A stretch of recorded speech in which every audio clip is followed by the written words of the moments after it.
These two sermons that I preached, the one last week and the one this week, are about what to do when you find yourself surprised in your relationship with God in a very unfortunate way. What do you do when the contents of the Christian package that you signed up to buy are a lot less sweet than you had hoped for? This last week I was finding myself unfortunately surprised on a purchase that I made. I needed a new pair of cross-country skis because last year I bought a pair. I came around a corner of the ski hill. It was going too fast.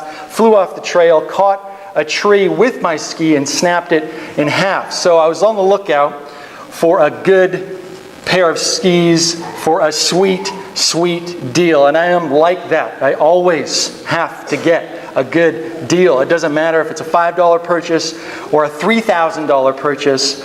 I'm going to keep my eye to the ground and look out for something that is cheap. I got to beat the system.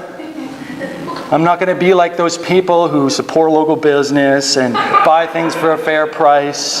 That's ridiculous. Those are silly, daft people. I'm going to look on the internet and steal a sweet deal. So I was keeping my eye out. I'll see you later, man. That's right. Don't worry. You'll like where this story ends, I think. And I spotted a sweet deal, or so it seemed to be, on backcountry.com. I'm so sorry. I saw a pair of skis for $200 that I really wanted. That is, normally those skis are $300. Everywhere else I see them, they're $300. So they're 30% off. And the internet site's saying 30% off. Buy now. There's only one pair left. So I'm like, I got to get this. This is awesome. I click on the deal. I buy it, $200. Awesome. They say they only will ship within the States. They won't ship to Canada. I'm like, that's not a big deal. When I'm fishing or I'm hunting in the South Country, I won't spend any extra gas. I'll just shoot my deer and I'll just cross the border, get my skis, and come back. So that's not too big of a deal. So I buy the skis, feeling good about it. I got 30% off, and I'm like, I'm going to brag about this. I really scored on this. So I'm talking to Jamie Weber later in the day. I said, I got these skis, 30% off, $200. And he says to me, well, yeah. Was that in American dollars or was that in Canadian dollars? And I was like, caramba. Instantly it was $274 purchase. On top of that, I didn't go down when I was hunting or fishing. We went down on date night, so I had to drop $50 American dollars to buy Megan dinner. By the time I paid for that, the extra gas, and now I'm going to have to pay somebody to touch the bindings onto my skis, which I probably would have got if I bought it in town at a fair price. So now my sweet deal is probably going to cost me another $100 extra than if I would have bought it in town. So what do you do when the deal that you have made with God has played out a little like that? Being in a relationship with Jesus was sold to you as all that and a bucket of chicken. God was going to give you the desires of your heart, that missing puzzle piece that you find in your soul. God was going to insert it there in a relationship with Jesus. He was going to protect you. He was going to take away your struggle with sin. So you signed up, because who wouldn't when the deal is as good as that? But after signing up, you started to find out that there was some fine print in the contract that you didn't quite notice before. The deal that seemed so sweet at the start has become to seem less and less sweet as you've gone along. And you wish that when you started, you could have had a sit down with Jesus and clarified expectations, like, Jesus, what exactly can I expect from you in this relationship? And what exactly do you expect from me? I don't want any unfortunate surprises along the way. So what do you do when you are feeling ripped off by God and you know that feeling is becoming an issue between you and Him? It is somehow poisoning your relationship with God. Now, last week we talked about unanswered prayers and unmet expectations, two of the biggest reasons why we feel disillusioned with God. And that sermon is online, so check it out if you like on our Facebook site. Today I want to talk about what to do when you're becoming disillusioned with God because of painful circumstances, really painful circumstances. Those things that happen that make life really suck for quite a while. Things like major conflict in your marriage, breakups, divorce, financial blows, lost jobs, failure at work, failure in your ministry with Jesus. Those big hits that knock us right off our feet and have us laying on the ground wondering how in the world this could have happened. And growing up, my family was mostly spared tragedy, and we thought we were all pretty lucky, until in the space of 1 year, half of our family went through some pretty traumatic mental illness. 3 out of the 6 of us got mental illness. My brother had to quit his job, had to quit his career. He floundered around for a while, eventually had to move in with my parents at the age of 30 because he couldn't support himself. My mom, who is a social butterfly, a strong partner with my dad in ministry, a hard worker, was reduced to locking herself in the TV room downstairs because that's all she could do to escape her pain. And I went from being an easy breezy, kind of happy-go-lucky guy to living in fear hour to hour, day to day for months. Now, thank God things are a lot different for each of us, for our whole family, than they were back then. But that was a time when my family's faith was put through the ringer. My dad was praying his face off for my mom. My mom was feeling totally disconnected from God. My older brother and sister had no idea what to do. They were just scrambling, trying to figure out something they could do to help. And I was going through doubt and struggle in my relation with God in a way that I never had before. And for a time, it seemed to me that the love of God, which is always preached and talked about in church, was a moot point in my life. I was asking myself, what good is the love of God if He's letting me suffer like He is now? Doesn't help me a whole lot that He loves me. And I felt completely ripped off and disillusioned with God for quite some time. Now maybe you have been there, getting hit by a catastrophe, an illness, maybe even a death in your family, a breakup, a divorce, deep loneliness, a financial crisis, burnout. And in the midst of it, you are finding yourself asking, why would God let this happen to me? I thought He was supposed to shield me from things like this. I thought He was supposed to walk closely with me so it would never hurt bad inside in my life. And your feelings toward God are mostly anger and confusion and desperation. Now, last week, we found some help with disillusion with God in Romans 8. I want to continue there. In this chapter, Paul is talking about some of the best parts and some of the worst parts of being a Christian. And yes, there are some difficult things in being a Christian, some bad parts, even if they are temporary. And Paul is pointing out that the best parts of the Christian life far outweigh the worst parts. So I want to continue looking at that chapter today, because in it, Paul is going to talk about our attitude, or what our perspective should be when painful circumstances come our way. So in the chapter, the Apostle Paul asks this question: does it mean God no longer loves us if we have trouble or calamity, or are persecuted, or hungry, or destitute, or in danger, or threatened with death? As the Scriptures say, for your sake we are killed every day, we are being slaughtered like sheep. So that's the question we ask ourselves when we are dealing with great pain. Does God really love me?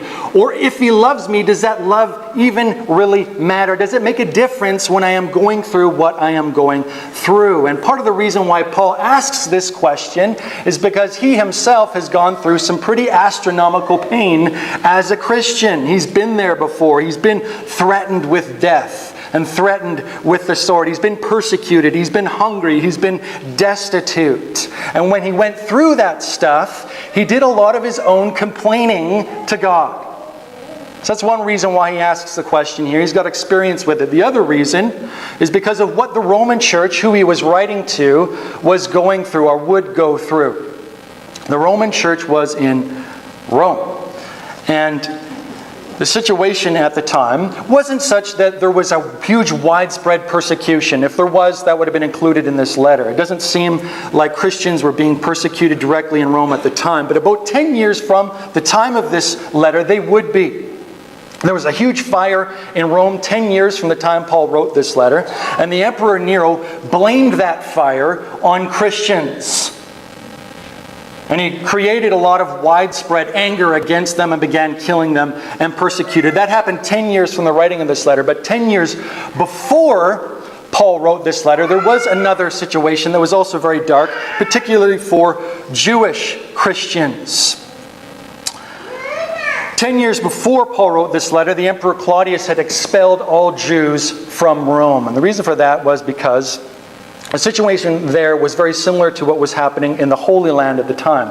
Jews who didn't become Christians after Jesus came around didn't like Jews who did become Christians. They saw Christianity as a cult. It was a perversion of Judaism in their mind. And so they tried to stamp out Christianity by creating fear and persecuting Christians.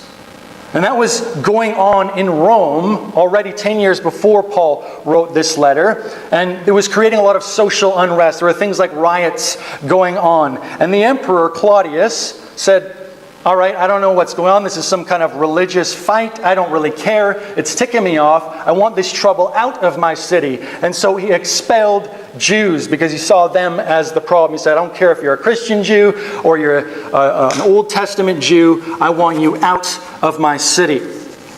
So you could imagine what that would have been like if you were living there. Imagine if you're at home and some soldiers show up and they say, are you of Irish descent? You are? Okay, pack up your stuff, out, get out of town. Don't want to see you here anymore. Don't care where you go. I don't care how you get there. I don't care if you have any money to get there. I want you out of this town.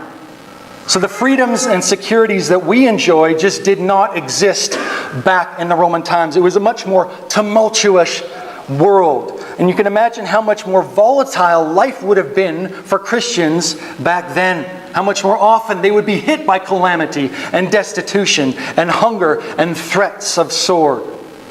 So if we hit times of tragedy where we're shaking our fist toward God and saying, how would you let me go through something like this? And you can think of how much more often Christians back then would have had the same questions and the same struggles and the same anger against God.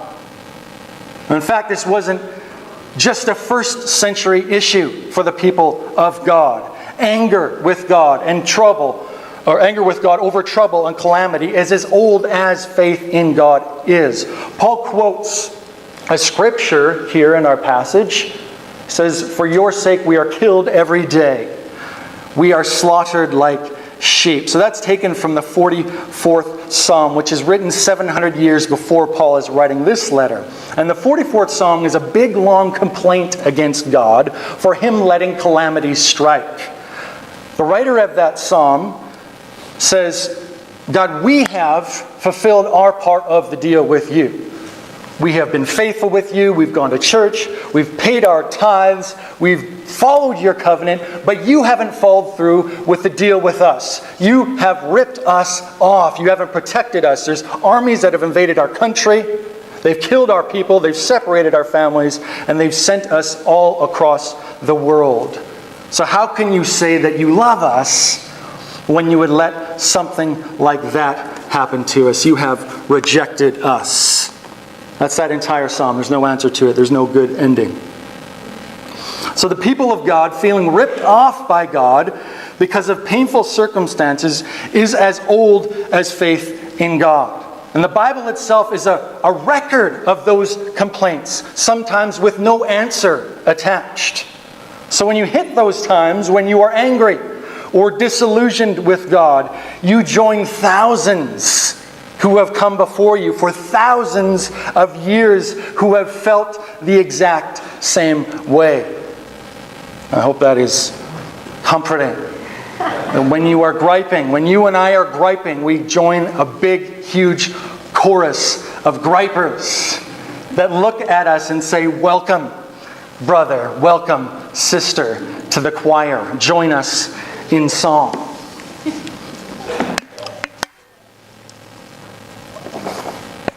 Thankfully, Paul has more to say than just that about our very, very painful circumstances that we go through sometimes.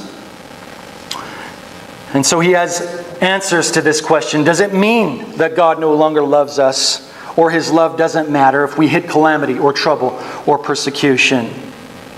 So here's some of his answers to that question. We know that God causes everything to work together for the good of those who love God and are called according to his purpose for them. So Paul says no matter what happens, no matter how great the tragedy that strikes you, no matter how bad you are suffering in the midst of it, God is going to work that pain out for your good. It's going to turn out good for you in the end. And most of us would be familiar with this kind of sentiment. We say it to each other when we're going through hard times. I know that this is really painful right now, but it's going to turn out for your good. And Paul knows that that is one big, bold, brute statement about your pain that you may or may not be able to accept when you are suffering. You know, I know that this really feels like you're getting ripped off by God, but it's actually okay. It's actually a good thing that you're suffering. And Paul knows that might sound like something a slick car salesman would say when the car that he just sold you broke down as you left the lot. So he's going to explain a little bit further. And he's going to do that by giving us a bit of a perspective on our pain in our whole life. So we're going to zoom out from just painful circumstances, that sometimes that's all we can see when we are in them. And he's going to look at your whole life from God's perspective and help you see how pain might fit into it. He's going to justify the statement he just said that it's going to work out for good. So he says, "For God knew his people in advance, and he chose them to become like his Son, so that his Son would be the firstborn among many brothers and sisters." So this is the destination for everybody who follows Christ. Everybody is going to land here. They are going to become like Jesus, guaranteed according to God. So if you believe in and follow Christ, the trajectory of your life has already been set. You will end up becoming like Jesus. All his magnetism and his gravitas that drew people to him. His compassion for people that are hurting, his willingness to suffer in order to help them, his rock-solid assurance and his faith in God, his unflappability in the face of fear and intimidation, his power from God that came from depending on God, that changed the world around him. God has chosen you so that you would become like Christ in all those same ways. You will land there. And Paul says, having chosen them, he called them to come to him. So God chose you so that you would become like his Son, and then he called you into a relationship with him. And from our perspective, how that usually goes is we just see it like kneeling beside the bed and praying with our parents and accepting Christ. Or we put up our hand at a youth meeting and said, yes, I want to follow Christ. Or we see ourselves moving from skepticism to faith as an adult. That's what we see from our perspective. But if you could see things from God's perspective, you would see him calling you to himself. So when God decides that he's going to make friends with you, that's going to happen. You're going to be friends with him. And theologians call this irresistible grace. God makes the prospect of following Christ and knowing him look so good that you can't help yourself. You're going to cash your chips in to follow Jesus. So you're saying, I don't know if it's worth it. No, is this true? Do I really want to follow Christ? But meanwhile, God is saying to your heart, come here. Come here.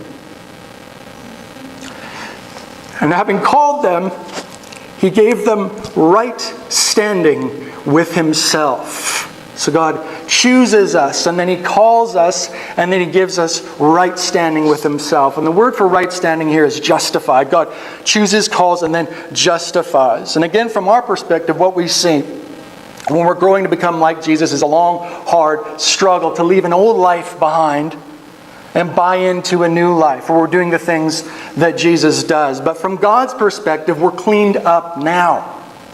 So God takes all our garbage and our sin, and he put it on Jesus on the cross. And he takes all of Jesus' moral beauty and his righteousness and his goodness, and he puts it on us. And that's how God sees us, as Sean was talking about.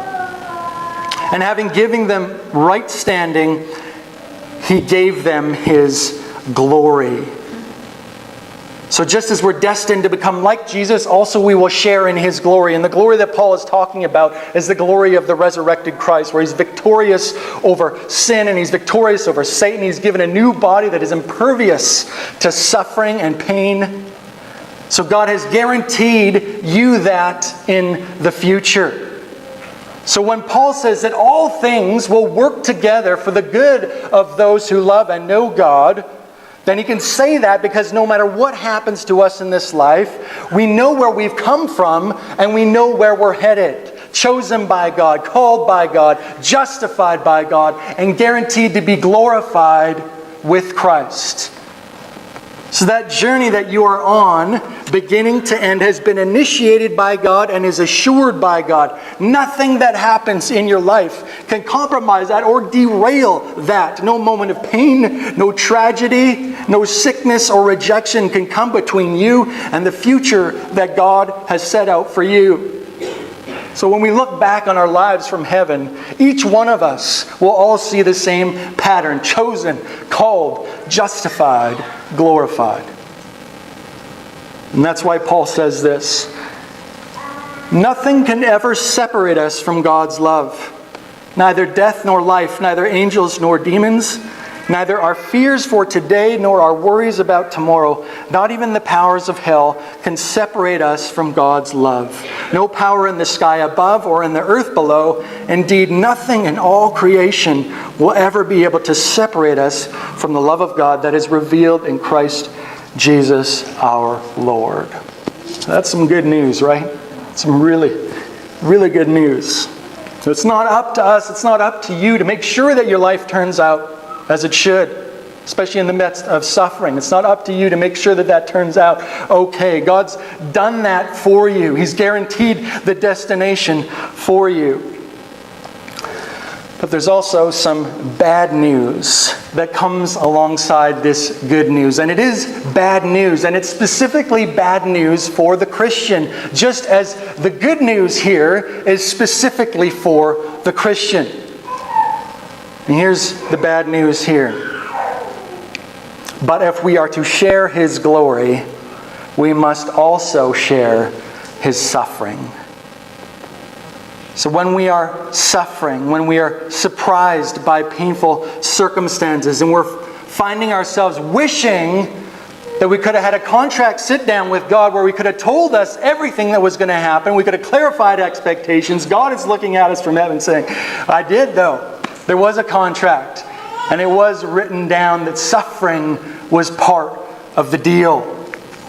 And preachers generally don't add in this fine print when they are baiting you in. As you might have noticed, as Sean read this verse, it went by really fast on his lips, and everything else went by kind of slowly. It's usually how we operate, but it is in there. If we are to share Jesus' glory, we must also share his suffering. If you know anything about Jesus, you know that he suffered very deeply. He knew calamity and danger and hunger and persecution and the threat of death better than anybody. He knew anxiety. He knew depression. He knew grief. He knew sorrow. And in some sense, Paul says to the Romans and to us that we will share in the suffering that Jesus went through. But we might ask ourselves, why? Why is that a part of the deal? Is that just like some random thing God wants to see us suffer? What good is pain? And the answer to that is that on its own, pain is no good.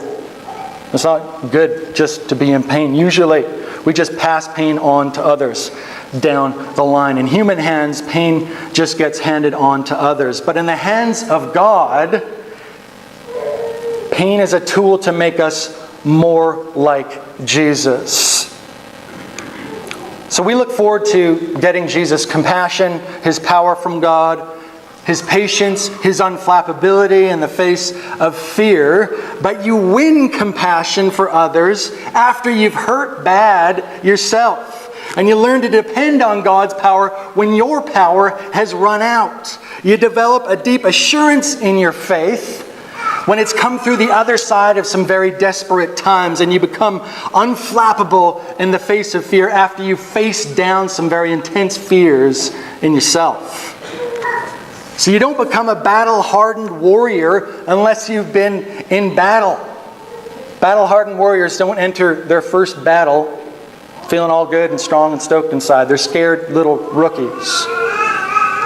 But when 100 bullets have flown by your head and a dozen artillery shells have exploded around you and you came out of it still walking, albeit with some scars, then you enter battle in the future with a very different attitude. So God uses painful experiences and circumstances to carve out in you the fearless character of Christ. In His hands, suffering produces something of very great worth. And when Jesus appeared to Paul for the first time, it was on the road from Jerusalem to Damascus. And Paul was on a mission to stamp out Christianity, as many Jews were in Jerusalem at the time.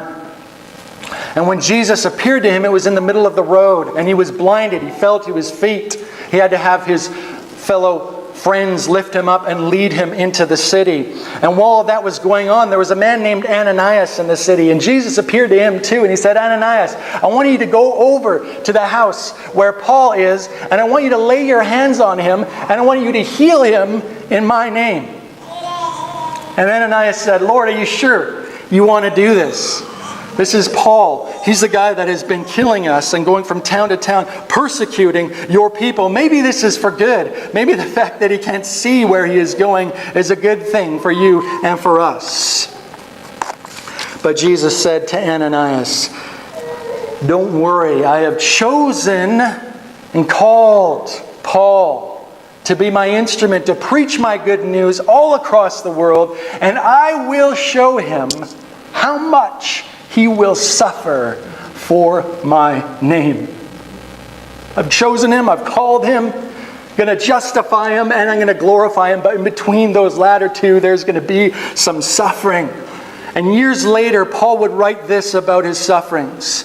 I have worked harder, been put in prison more often, been whipped times without number, and faced death again and again. 5 different times the Jewish leaders gave me 39 lashes. 3 times I was beaten with rods. Once I was stoned. 3 times I was shipwrecked. Once I spent a whole night and a day adrift at sea. I have traveled on many long journeys. I have faced danger from rivers and robbers. I have faced danger from my own people, the Jews, as well as from the Gentiles. I have faced danger in the cities, in the deserts, and on the seas. And I have faced danger from men who claim to be believers but are not. I have worked hard and long, and during many sleepless nights, I have been hungry and thirsty and have often gone without food. I have shivered in the cold without enough clothing to keep me warm.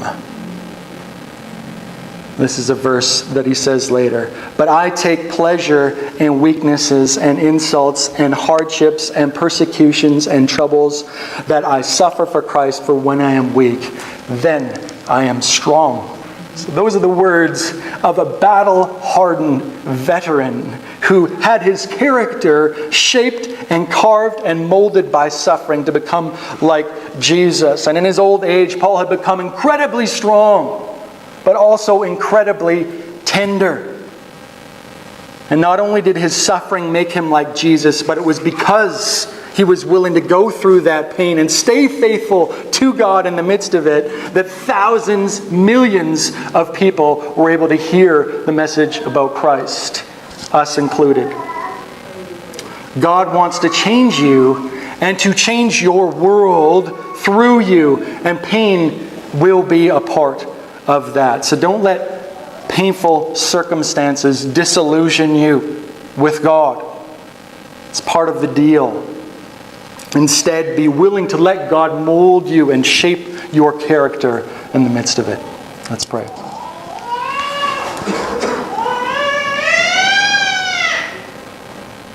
Lord, we recognize that we are really weak, and in the times when we are suffering,